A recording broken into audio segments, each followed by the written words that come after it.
tunai dalam hal menjual barang dagangan atau kredit, ini juga akan mempengaruhi. Mempengaruhi apa? Mempengaruhi syarat pembayaran juga.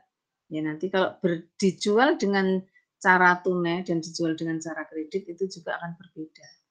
Nah, kemudian pengaruh yang lain adalah pengaruh di persediaan. Saat barang dibeli tentunya akan menambah barang tersebut dan letak di gudang juga akan bertambah barang-barang yang ada di gudang. Kemudian saat kita menjual, nah barang tersebut yang dijual barang yang mana dulu?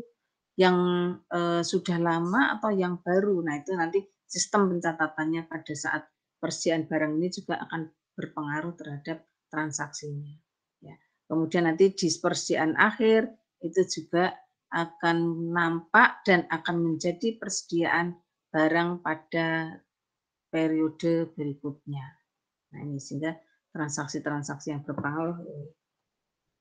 Kemudian akunnya, tentunya akun-akun yang ada pada perusahaan dagang itu selain akunnya jadi akun di neraca dan akun di laba rugi. Nah, akun-akun yang terdapat di neraca itu tentunya ada kas, piutang. Nah, piutang itu juga piutang nama-nama piutangnya nanti pembantu piutangnya. Kemudian akun persediaan, nah ini persediaan itu saat pembelian barang maupun pengeluaran barang berarti ada akun persediaan tersendiri. Kemudian ada akun pembelian, ada akun retur pembelian, ya yang tentunya akan mengurangi jumlah pembeliannya ya. Kemudian potongan pembelian, akun beban angkut pembelian, kemudian penjualan juga mempengaruhi akun, ada akun potongan penjualan, ya, ada akun retur penjualan. Nah ini akun-akunnya akan bertambah termasuk pada pembelian dan di penjualan. Tahapan mencatat tentunya harus menggunakan jurnal khusus. Ya. Jurnal khusus itu untuk mengidentifikasi catatan-catatan yang misalnya tadi ada jurnal yang termasuk jurnal khusus adalah jurnal pembelian, jurnal penerimaan kas, jurnal pengeluaran kas, ya kemudian jurnal penjualan, nah itu dan jurnal umum yang mencatat seluruh transaksi. Nah, ini. Manfaat jurnal khusus itu akan membagi pekerjaan-pekerjaan ini secara spesifik ya. Nanti bagian persediaan juga akan mencocokkan dengan seluruh transaksi yang ada di bagian keuangan. Kemudian dalam hal mencatat juga pembelian, mencatat penjualan, tentunya nanti seluruhnya akan memudahkan untuk pengecekan pada periode-periode yang saat dibutuhkan kebutuhan misalkan membeli barang-barangnya sudah habis berarti bisa langsung segera dilakukan pembelian ya. Penjualan demikian juga kalau dalam hal dalam hal apa ini permintaan order itu banyak maka juga bagian gudang akan segera menyiapkan barang-barang tersebut sehingga di jurnal khusus ini akan membantu mempercepat proses pekerjaan. Kemudian juga mudah untuk memposting ya ke akun buku besar. Ya. Kemungkinan ada kesalahan ini juga akan lebih mudah. Juga mempermudah pengendalian di masing-masing bagian. Selain itu juga menghemat biaya. Nah, kemudian pengelompokan transaksinya. Tentunya pada jurnal khusus ini ada jurnal pembelian barang ya. Baik pembelian itu dilakukan secara kredit maupun dilakukan secara tunai. Nah, kalau dilakukan secara kredit dicatat di jurnal khusus yaitu jurnal pembelian yang nanti akan berhubungan dengan mana? Dengan akun hutang ya. Karena membeli secara kredit, perusahaan membeli secara kredit, berarti ada hutang. Nah, hutang itu ada juga pembantu hutangnya kemana? Ke hutangnya kemana, ke CV mana, ke PT mana, ke vendor mana, ya ke relasi mana. Nah, itu. Kemudian berikutnya adalah jurnal pengeluaran.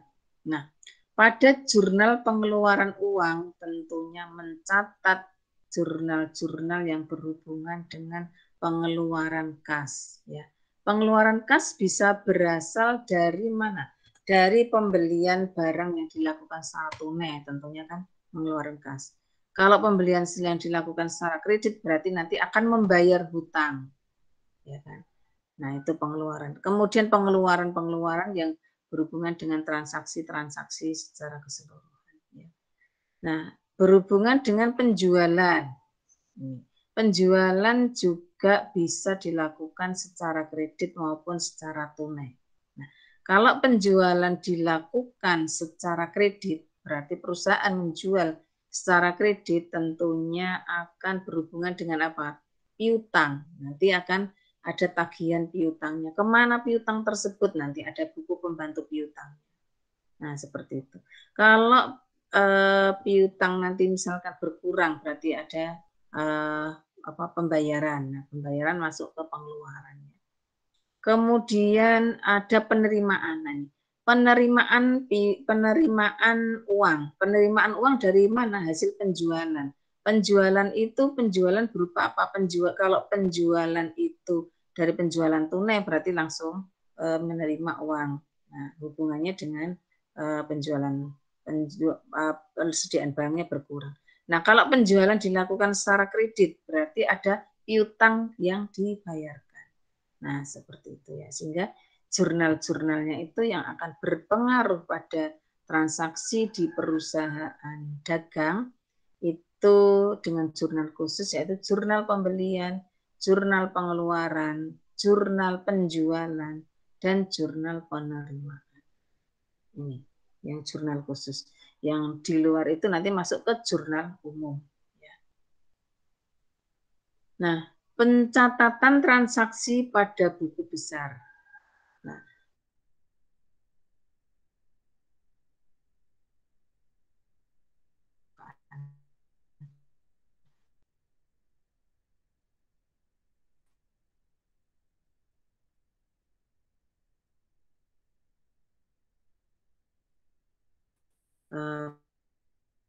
pada perusahaan dagang setelah di jurnal itu di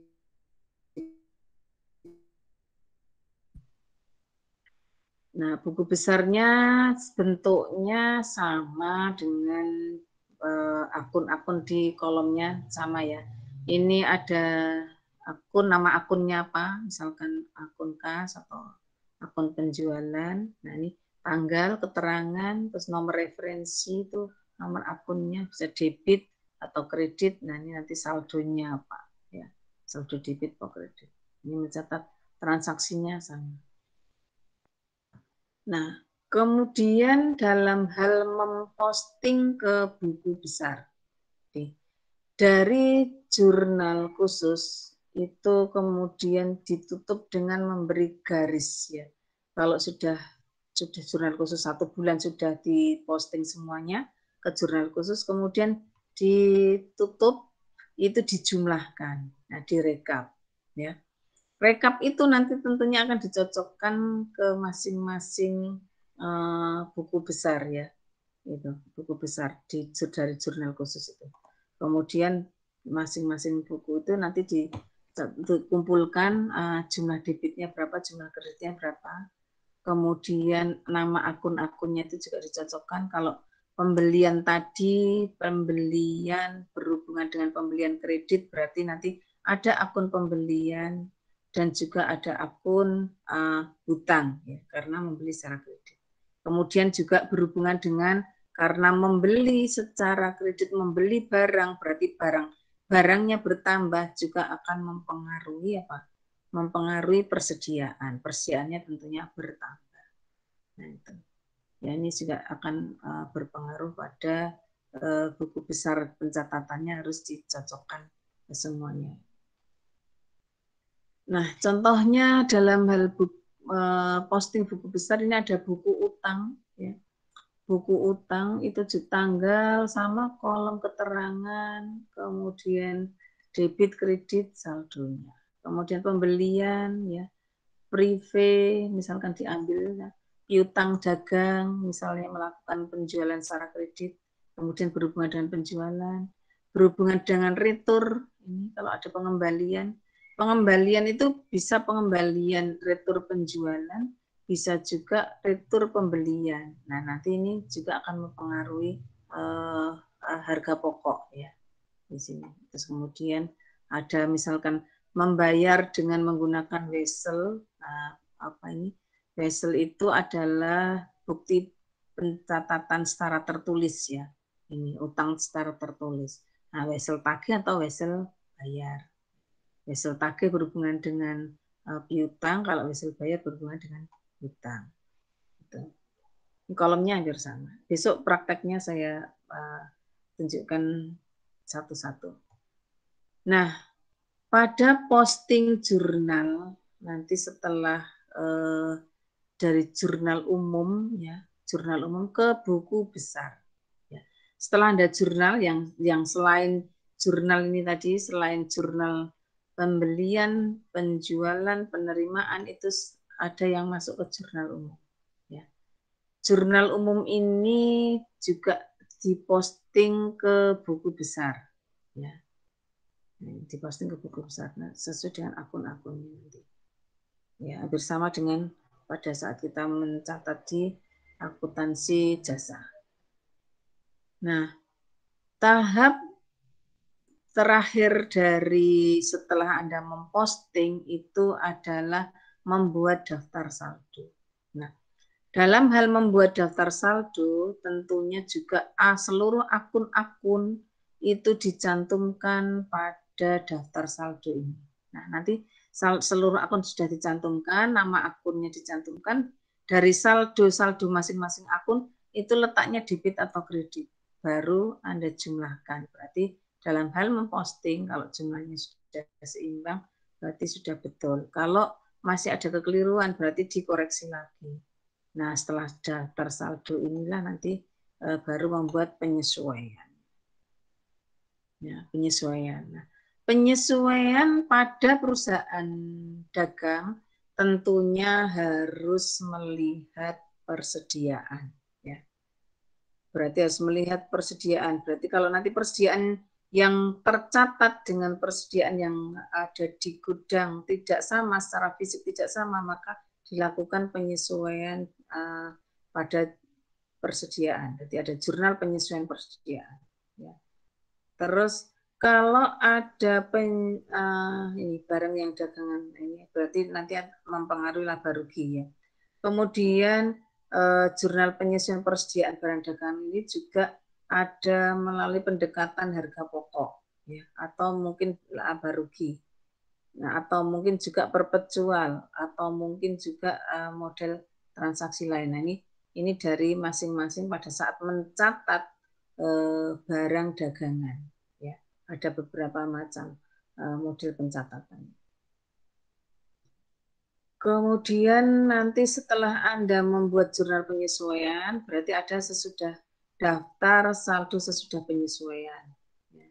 Itu kemudian nanti setelah itu dengan bantuan kertas kerja atau neraca lajur kemarin, itu nanti di penyesuaian-penyesuaian itu dimasukkan baru membuat sebuah laporan keuangan berupa laporan laba rugi, kemudian laporan perubahan modal, neraca, dan laporan akhir serta arus kas.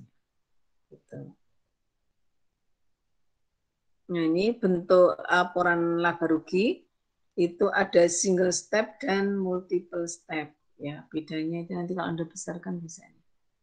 Ini ada laba kotor di sini juga. Nah, besok saya jelaskan untuk detail hitungannya. Terus tahapannya berarti kan ada nanti harga pokok penjualannya. Harga pokok penjualan. Kenapa ada harga pokok penjualan? Karena pada saat Anda membeli, ya, membeli tentunya nanti ada persediaan yang masuk. Nah, seluruh persediaan yang masuk itu belum tentu akan terjual semua, ya. Nah, ini melalui proses persediaan awal, kemudian ada pembelian, berarti ada barang yang tersedia untuk dijual, kemudian setelah itu ada penjualannya itu sendiri, tentunya akan berbeda dengan pada saat membeli harganya. Nah, ini harga pokok yang di sini adalah harga pokok barang saat dicatat pada pencatatan persediaan. Ya, ini persediaan sehingga mempengaruhi harga pokok ini. Kemudian nanti kalau ada selisihnya nanti bagi barang laba baru, laba bersih, laba kotor, ya. Laba kotor dikurangi biaya administrasi, ketemu laba bersih. Ya, laba bersih ada pajak tidak, PPN biasanya, PPN atau PPh-nya. Nah, itu untuk membuat sebuah laporan laba ruginya. Baru perubahan modal hampir sama, kalau perubahan modal awal ditambah laba atau rugi, kemudian dikurangi ada privilege tidak, ya, itu baru masuk neraca akhir. Nah, laporan arus kas, jurnal penutup sama, kemudian neraca saldo setelah penutup, ya, jurnal pembalik ini jika diperlukan. Itu siklusnya sama. Kalau siklus di perusahaan jasa tentunya tidak ada harga pokok penjualan, ya, karena jasa, sehingga hanya pendapatan, kemudian nanti beban, baru laporan laba rugi, ya, di sini. Nah, ini sehingga siklusnya bisa kita lihat dari transaksi, ya, bukti transaksi berupa nota, kemudian di jurnal, ada jurnal umum dan jurnal khusus. Ya. Jurnal khususnya tadi jurnal pembelian, jurnal penjualan, jurnal pengeluaran kas, dan jurnal penerimaan. Setelah jurnal dipindahkan ke buku besar. Dan buku besar tadi ada pembantu bukunya, ya berupa dari piutang dan hutang serta persediaan buku pembantunya. Kemudian neraca saldo, dari neraca saldo ini membuat penyesuaian setiap akhir tahun itu dengan bantuan kertas kerja atau neraca lajur. Ini kemudian nanti membuat laporan keuangan, ya, berupa laporan laba rugi, laporan perubahan modal, neraca, laporan arus kas, baru jurnal penutup, neraca saldo setelah penutupan, jurnal pembalik. Nah, kembali lagi menjadi saldo awal, ya, neraca akhir ini menjadi saldo awal pada tahun berikutnya atau periode berikutnya. Nah, ada transaksi lagi terus berputar seperti itu, ya, siklus di perusahaan dagang. Nah, bedanya di mana dengan perusahaan jasa? Di perusahaan jasa tadi karakteristiknya, kemarin Anda tentunya sudah tahu, ya, karakteristiknya perusahaan jasa itu wujudnya adalah jasa, layanan jasa, ya, sebuah produk layanan. Nah, layanan ini nanti akan berupa apa layanannya, macam-macam jenis-jenis jasa, ya. Ciri perusahaan jasa itu menawarkan produk yang tidak berwujud hanya karena sebuah layanan. Standar harganya dari suatu layanan ditawarkan itu akan sulit diukur, ya, standarnya mana. Nah, ini kepuasan, berarti penilaiannya adalah penilaian kepuasan. Kepuasan dari konsumen atas layanan tersebut. Nah, tahapannya sama transaksinya, dari transaksi eksternal atau internal itu berupa, kalau eksternal itu berupa faktur, nota debit, nota kredit, kwitansi, ya, nota kontan, cek, biliar nanti untuk pembayaran. Kemudian yang internal adalah antar bagian sendiri. Nah, itu bagian penjualan, bagian marketing, bagian apalagi SCM dan lain-lain. Ini jasa. Kemudian alat bukti transaksinya yaitu tadi berupa jurnal, ya, mencatat transaksi-transaksi tersebut menggunakan akun T bisa, atau kolomnya sama, misalkan tadi tanggal, kemudian keterangan, terus referensi debit kredit tersaldo. Ini Mbak lebih mudah untuk digambarkannya. Kemudian jurnal umum. Jurnalnya berupa jurnal umum. Jurnal umum itu mencatat seluruh transaksi yang ada dari bukti-bukti transaksi di proses ke jurnal, baru jurnal pencatatan, historisnya bagaimana, analisisnya, ya, kemudian instruksi, informasinya ini dicatat di jurnal umum. Nah, bentuknya itu tadi tanggal, nomor bukti pembukuan atau keterangan, nah ini referensi debit kredit. Ya. Langkahnya ya sama tadi, catat transaksi-transaksi sesuai dengan bukti-bukti transaksi di sini ya. Ini masuk yang mempengaruhi untuk perusahaan jasa. Langkahnya ini pembukuannya juga nanti setelah Anda menjurnal, kemudian memposting ke buku besar, setelah itu daftar saldo, baru ke neraca lajur, ya. Terus kemudian membuat daftar laba rugi yang masuk ke laba rugi apa saja, yang masuk ke neraca akhir apa. Nah, bedanya di perusahaan dagang tadi masih ada catatan yang berhubungan dengan harga pokok, ya, HPP itu di laporan laba ruginya. Nah, ini buku besarnya sambung ya, ini untuk perusahaan dagang. Neraca saldo. Nah, menguji pencatatan buku besar di neraca saldo ya sama ya. Ini untuk perusahaan jasa. Mengkoreksi kesalahan, masih ingat kemarin koreksi bagaimana mengoreksinya. Ini hanya review saja untuk perusahaan jasanya. Ya, apa yang harus disesuaikan, beban dibayar di muka, pendapatan diterima di muka, piutang pendapatan, beban yang masih harus dibayar, penyusutan ya. Di perusahaan dagang pun nanti ada penyusutan, tetap dihitung ini informasi-informasi yang berhubungan dengan perusahaan jasa ya. Perusahaan dagang. Itu ada penyusutan tetap sama gitu. Kemudian kalau di perusahaan jasa itu ada perlengkapan. Ini di perusahaan dagang itu ada persediaan. Nah, bedanya perlengkapan dan persediaan. Kemudian transaksi laporannya, siklusnya itu bukti transaksi, jurnal, ini kan lebih mudah di sini. Ya, bukti transaksi, jurnal, buku besar, neraca saldo, kertas kerja atau worksheet kemarin, neraca lajur, laporan keuangan, jurnal penutup, terus lagi menjadi saldo bulan berikutnya atau periode berikutnya, ada transaksi lagi, terus berputar. Seperti itu. Oke. Nah, sama jurnal penutupnya. Nah, ini untuk perusahaan, Anda mengenal perusahaan dagang. Ya, ada pertanyaan? Nanti saya ambilkan contoh lagi untuk perhitungan pada proses transaksi di perusahaan dagang. Nah, ya, untuk sementara itu yang saya jelaskan pada perusahaan, bedanya itu ya. Oke.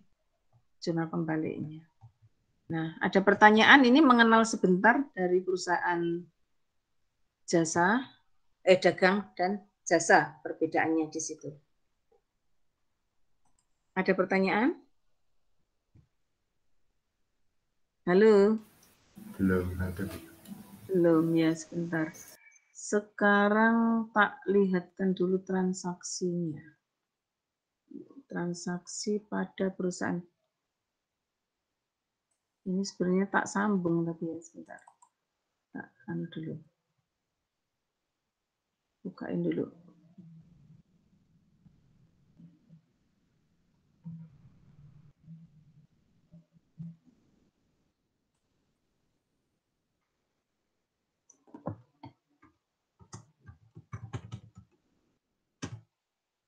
Oke. Oke, biar Anda akan lebih paham sebentar saya jilin.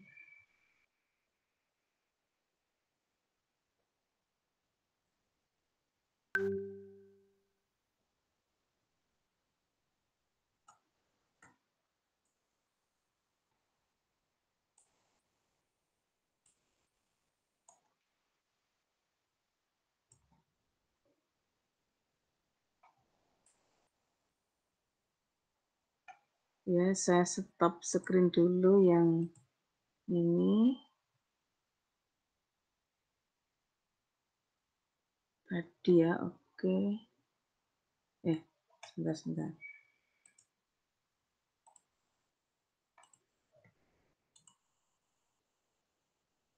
Bukain lagi transaksinya.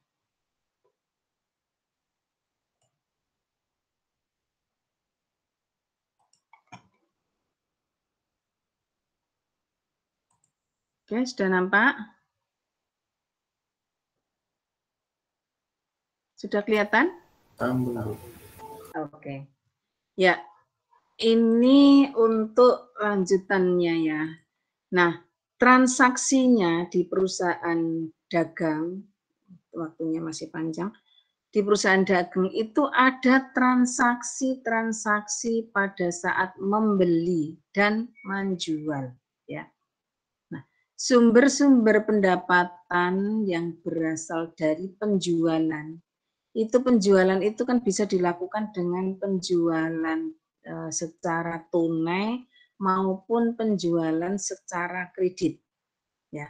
Nah, kalau ada penjualan tentunya itu akan berhubungan dengan persediaan barang dagangan ya kan.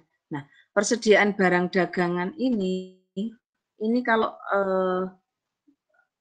menjual berarti kalau bukan menjual, kalau membeli berarti persediaan barang dagangannya itu tentunya akan bertambah. Bertambah berarti dicatat di kredit.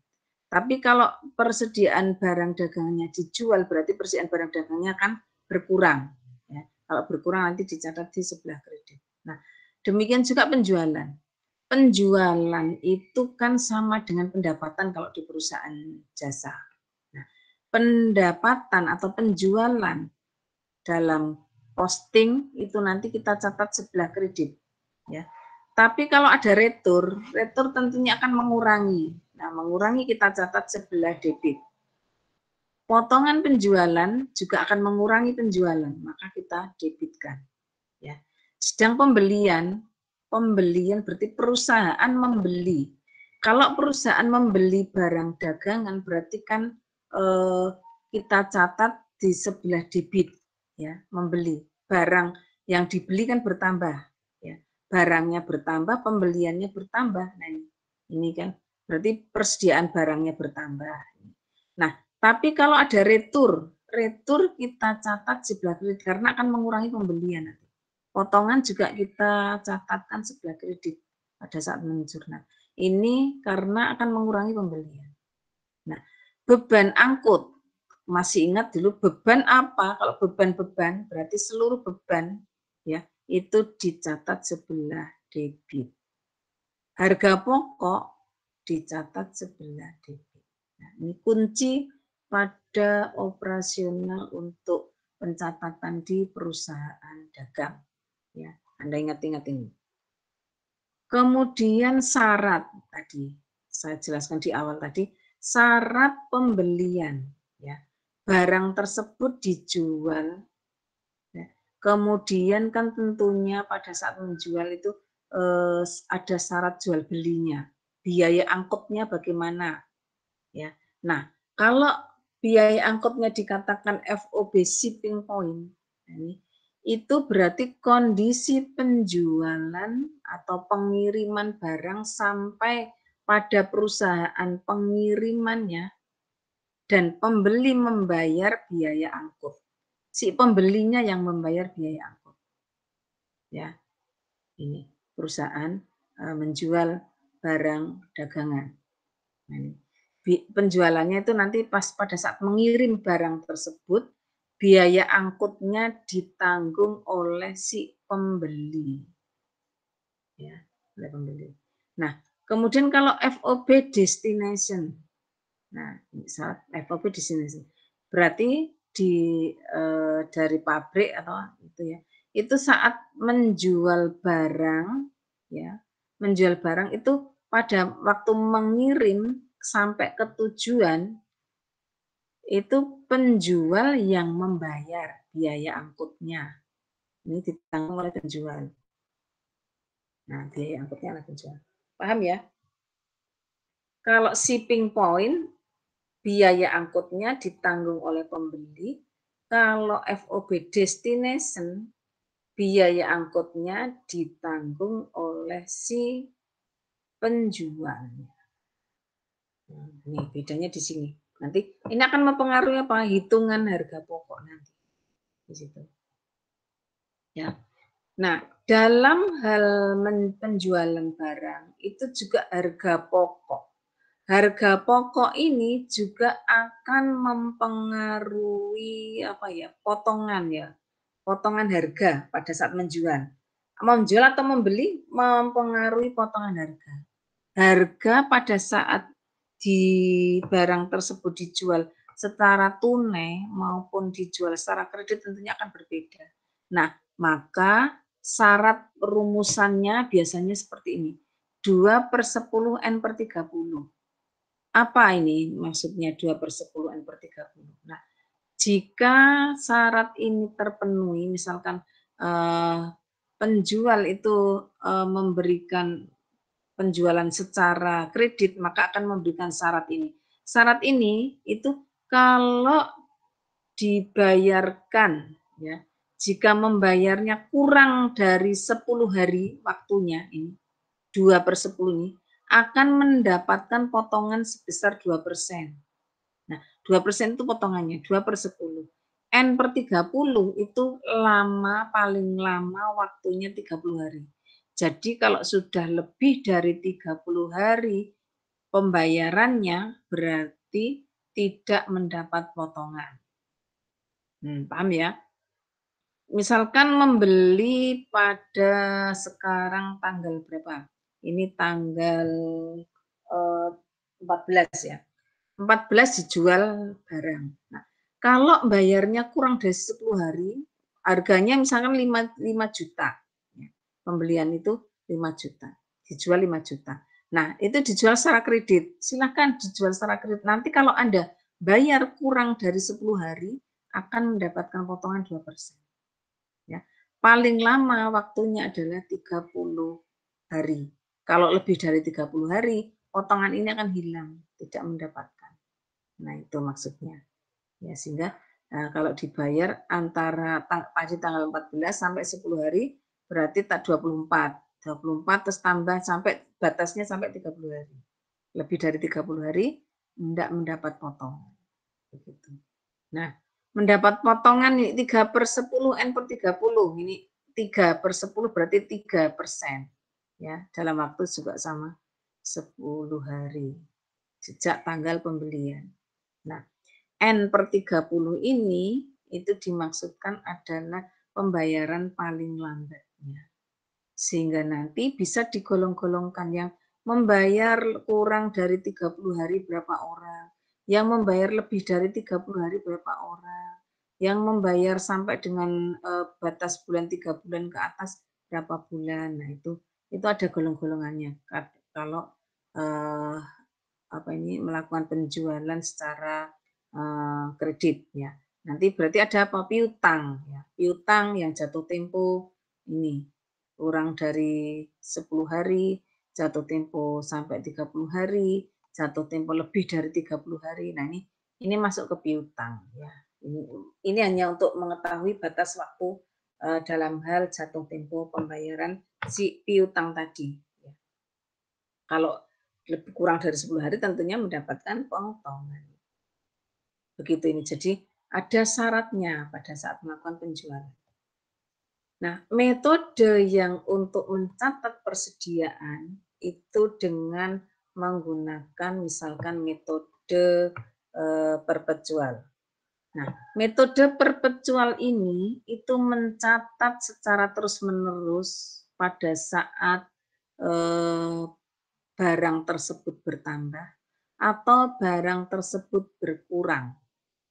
Ya, kalau barang bertambah berarti dari hasil pembelian. Kalau barang tersebut berkurang berarti ada pengeluaran untuk barang tersebut dijual. Ya, sehingga ini selalu pencatatan ini perpetual ya, perpetual selalu dicatat. Bagian gudang selalu mencatat sehingga pencatatan persediaan ini akan diketahui real time ya. Nah, perusahaan mencatat dari harga mana kalau barang tersebut dikeluarkan? Dari harga pokok. Harga pokok itu pada harga pokok barang saat dibeli. Ya. Nah, ini pencatatannya itu. Pada saat mencatat barang persediaan. Nah, kalau pada pencatatan periodik atau fisik, mencatat barang dagangan secara periodik itu dicatatnya hanya pada saat mencatat keluar masuk, tapi diketahuinya dalam hal ini adalah dikumpulkan dulu jumlah penjualannya berapa, jumlah pembeliannya berapa, ya.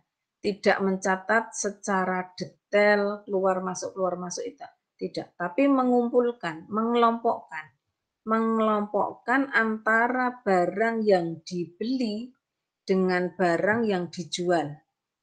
Nah, nanti ada pada saat di gudang dilihat secara fisik tersisa berapa. Berarti kalau sudah terlihat yang tersisa berarti ada barang yang dijual. Nah, perhitungannya cara menghitung ya nanti dihitung dari harga pokok barang yang dijual tersebut, nanti pembeliannya berapa, penjualannya berapa, terus kemudian dihitung. Metodenya apa? Metodenya FIFO, LIFO, rata-rata. Nah, ini bisa akan saya kenalkan untuk perhitungan ini. Ya. Nah, ini pertimbangan dalam hal pemilihan pencatatan. Kalau mencatat secara perpetual berarti dapat diketahui sewaktu-waktu. Biasanya perpetual itu barang-barang yang sifatnya besar ya. Tapi kalau kelihatan lah misalnya jual beli mobil, jual beli mebel, jual beli komputer. Nah, ini rata-rata mencatatnya menggunakan perpetual karena bisa langsung diketahui dan harga pokoknya juga bisa langsung mengurangkan. Nah, pada kesulitan lagi kalau jumlah barangnya yang banyak. Ini misalkan toko-toko retail ya, toko-toko semacam yang menjual barang-barang kelontong, ya Indomaret, Alfamart. Ini menghitungnya rata-rata menggunakan sistem periodik. Nah, dihitung barangnya dihitung setiap akhir periode. Nah, pencatatannya mencatat barang-barang yang dibeli, total yang dibeli selama satu periode, total barang yang dijual selama satu periode, terus dilihat di gudang atau di stok barang ditutup setiap akhir bulan masih tersisa berapa. Nah, ini berarti macam periodik. Nah, metode pencatatan bedanya di mana?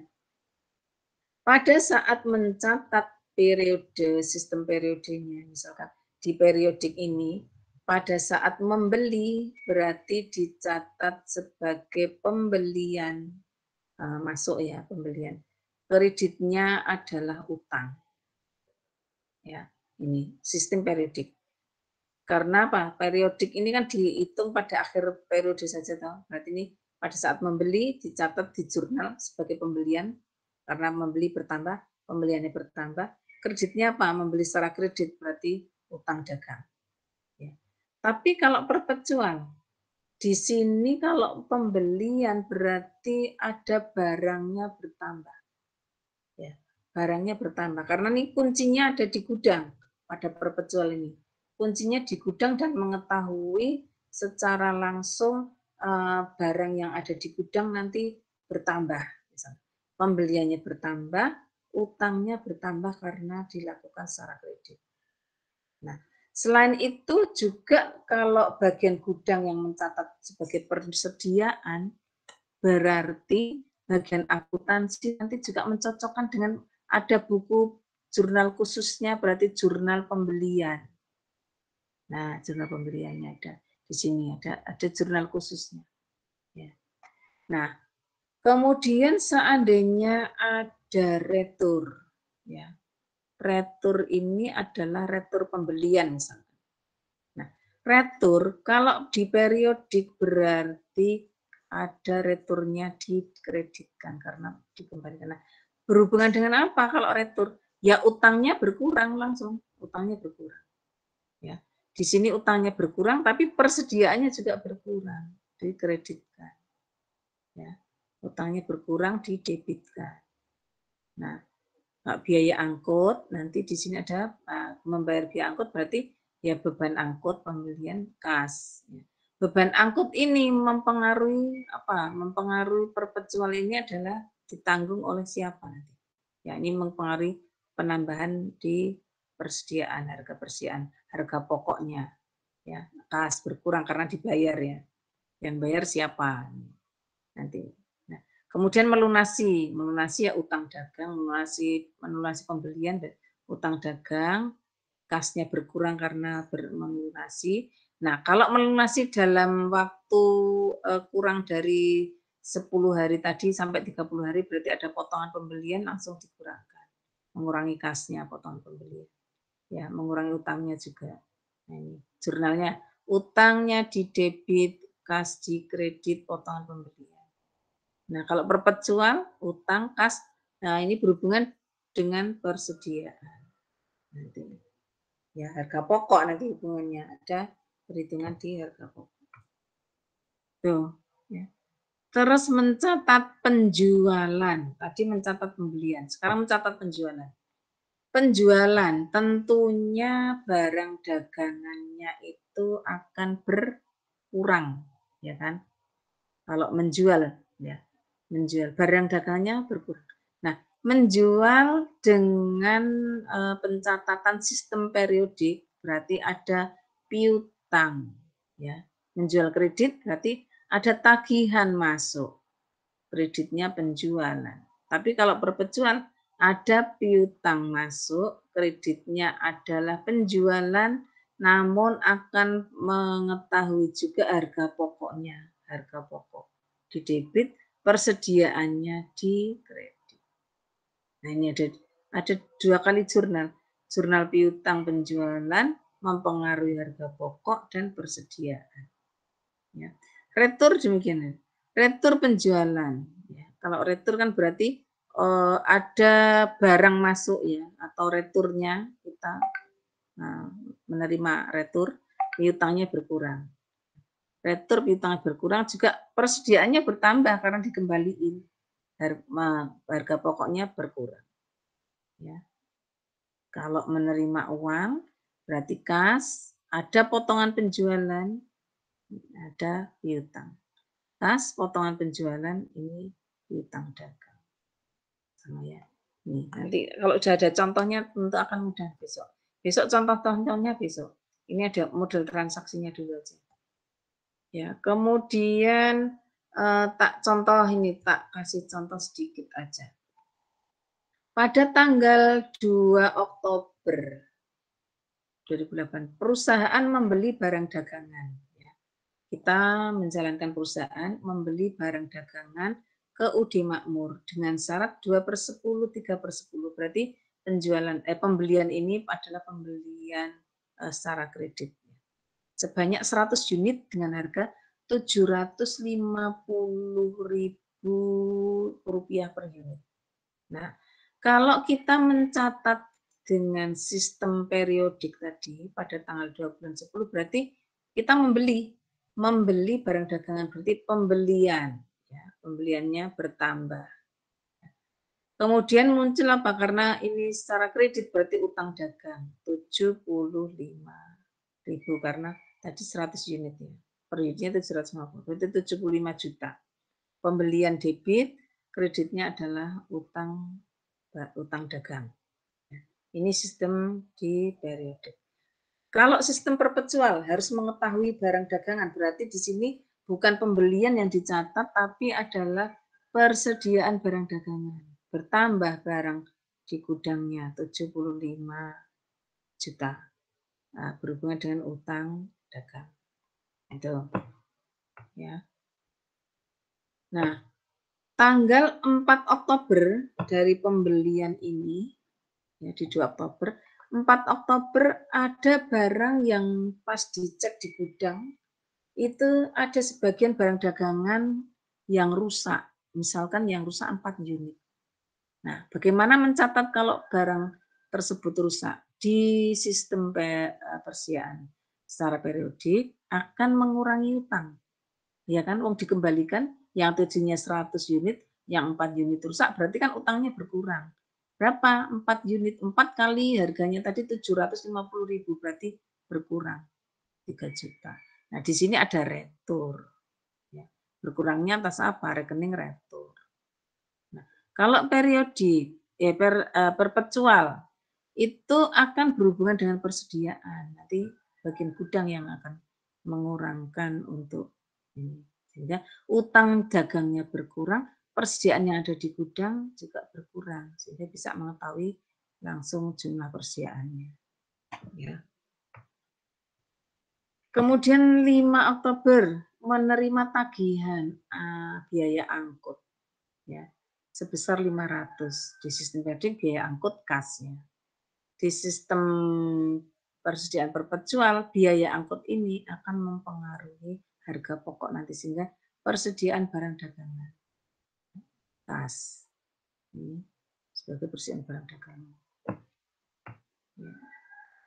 Soalnya nanti akan dicatat ini biaya angkut ini akan dicatat di HPP. Nah, pada tanggal 8 Oktober perusahaan melunasi seluruh utang. Periodik berarti utangnya berkurang, kasnya berkurang karena tanggal belinya tadi tanggal berapa? Kurang dari 10 hari toh. Kurang dari 10 hari berarti ada potongan pembelian. Ya. Syaratnya tadi apa? Syaratnya pada saat membeli. Nah, 2/10 berarti dapat potongan sebesar 2%. Ya, sehingga ada potongan di sini. Mana tadi? Nah, ini ada potongan. Potongannya sebesar 2%. Dari utangnya berkurang, kasnya bayarnya hanya sedikit, bukan 72 karena mendapatkan potongan. Ya. Kemudian di sistem perpetualnya, utangnya 72, ya memang berkurang 72, kas dan persediaan barangnya, karena potongan penjualan ini akan mempengaruhi HPP pada perhitungan perpetual. Di sini potongan pembelian mempengaruhi persediaan barang dagangan. Nah, pada tanggal 8 Oktober perusahaan menjual barang dagangan yang dibeli pada tanggal 2 Oktober kepada toko amanah dengan syarat 1/10 N/30. Ya, sebanyak 80 unit. Ya. Perusahaan menjual, kalau tadi membeli tahu sekarang menjual. Bagaimana menjual? Menjualnya 80 unit. Nah, berarti dengan harga jual berapa? 850. Berarti 850 kali 80 unit. 68 juta.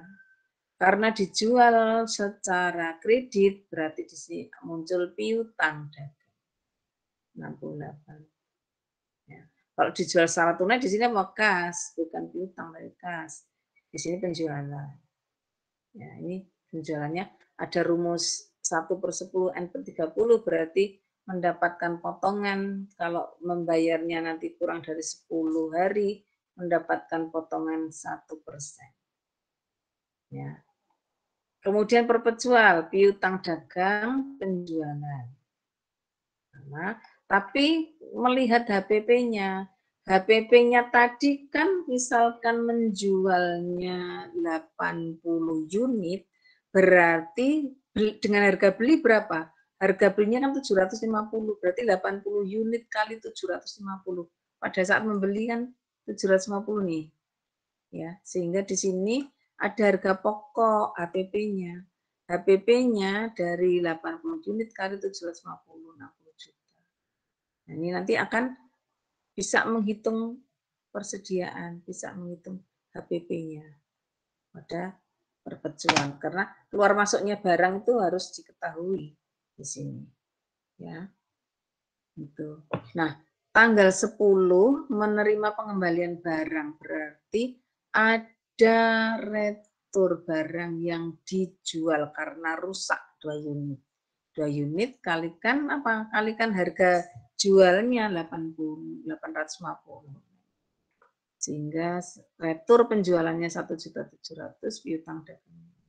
Sistem perpecualnya juga sama, tapi yang diretur 2 kalikan harga belinya, ya atau harga pokoknya, harga belinya. Persediaan barang dagangnya berkurang, HPP-nya juga berkurang. Ya. Oke, bedanya nanti bisa Anda ketahui. Nah, pada tanggal 15 perusahaan menerima pelunasan ya, 15 ini karena dijual pada tanggal 10 menerima pelunasan berarti mendapatkan potongan. Ya. Kasnya diterima sekian karena ada potongan. Penjualnya memberikan potongan penjualan sebesar 1%. Ya, 1%. Kemudian piutang dagangnya berkurang. Di sini kas, potongan penjualan juga piutang dagang. Sama. Jurnalnya. Nah, ini ya. Itu jurnal-jurnal yang berhubungan contohnya tadi. Kemudian jurnal khususnya nanti ada jurnal pembelian, jurnal pengeluaran kas, jurnal penjualan, jurnal penerimaan, jurnal umum. Nih, jurnal. Nah, bentuknya tadi seperti ini ya. Kita detailkan jurnal pembelian. Ini keterangan pembelian. Nah, besok tinggal prakteknya aja. Persediaan di periodik di perpecuan. Oke. Terus tanggal ini tadi transaksi tanggal 2 pembelian. Ini kita jurnal nanti di jurnal pembelian, jurnal khususnya 2 Oktober keterangannya UD Makmur, pembeliannya 75, berhubungan dengan apa? Beli, utang dagang. Debitnya nih, kolom debitnya ini kreditnya adalah utang dagang. Di perpecual ini UD keterangannya mana? UD Makmur. Beli di mana tadi di UD Makmur? Debitnya adalah persediaan. Kreditnya utang dagang. Ya. Terus nah, nanti tinggal dilanjut aja nih nanti. Nah, kita besok prakteknya ya. Ini soal kita tinggal latihan soal jurnal penyesuaiannya. Nah, besok ya kelanjutannya. Nah, ini nanti. Ini lanjutannya besok ini karena saya baru akan melapor tentang tadi contoh-contoh tadi bentuk-bentuknya aja dulu ya. Nah, nanti laporan keuangannya nanti ada HPP di sini bedanya di laporan keuangan. Ada laba kotor. Jadi kalau perusahaan jasa penjualan barang atau pendapatan jasa dikurangi beban. Kalau di sini penjualan masih ada retur kalau ada, masih ada potongan jika ada. Nah, menghasilkan penjualan bersih. HPP-nya berapa? HPP-nya nanti ada dirinci lagi.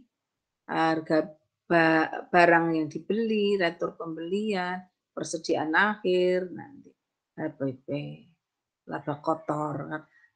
Penjualan dikurangi HPP menghasilkan laba kotor, dikurangi beban menghasilkan laba bersih. Ya, ada pajak menghasilkan laba bersih sesudah pajak. Ini laba ruginya seperti ini. Kemudian nanti setelah jurnal membuat laporan laba rugi dan neraca baru jurnal penutup. Yang ditutup ya ini penjualannya. Kalau di sana di perusahaan jasa itu pendapatannya. Terus kemudian beban-bebannya ke istisar laba rugi.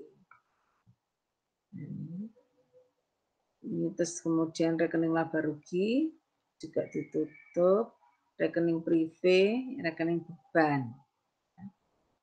Nah, itu. Oke. Nanti tak gabung aja ini nanti hasilnya. Nah, begitu untuk transaksinya pada perusahaan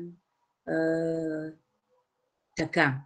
Nah, besok tinggal saya kenalkan bagaimana contoh kasus-kasusnya yang bisa kita kerjakan sehingga Anda akan lebih paham.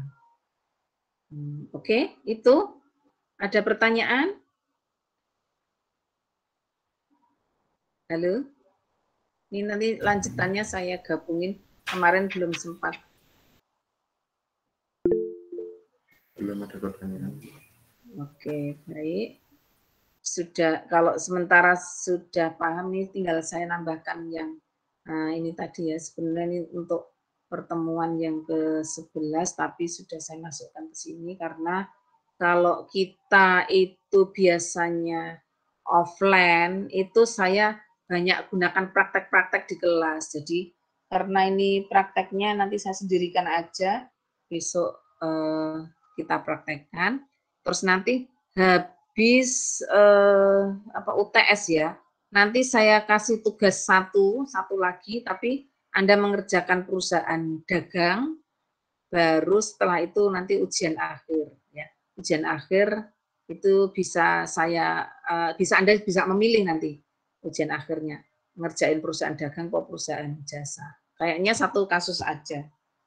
Besok kita bahas dulu di dosen timnya, nanti akan kita gunakan untuk perusahaan jasa atau perusahaan dagang. Begitu ya. Ini nanti saya masih ngasih satu tugas lagi setelah UTS yang dikumpulkan sebelum UAS. Begitu? Ada pertanyaan? Halo? Belum ada kok, mungkin kalau ada pertanyaan nanti mungkin menyusul di grup WA. Ya, baik. Oke, kalau untuk materinya juga ada di-share di waskita Ibu. Sudah. Nah, tapi tambahan ini belum, nanti saya tambahkan yang pertemuan 11 belum Ibu. Yang lanjutannya ini tadi. PPT yang lanjutannya. Begitu, baiklah. Besok pertemuan ke-11 saya gunakan untuk bahas kasusnya, jadi ngerjain ya, kayak RM musik kemarin. Nah, nanti saya carikan dulu untuk soalnya, baru kita kerjakan menggunakan Excel, sehingga Anda akan paham cara mengerjakan. Nanti per tahap aja. Bagaimana kita membuat jurnal pembelian, bagaimana kita membuat jurnal penjualan. Nah, nanti praktek di situ, sehingga Anda seandainya nanti ada yang pingin wirausaha atau bisnis menggunakan perusahaan dagang, Anda akan bisa melakukan pelaporan keuangannya, begitu.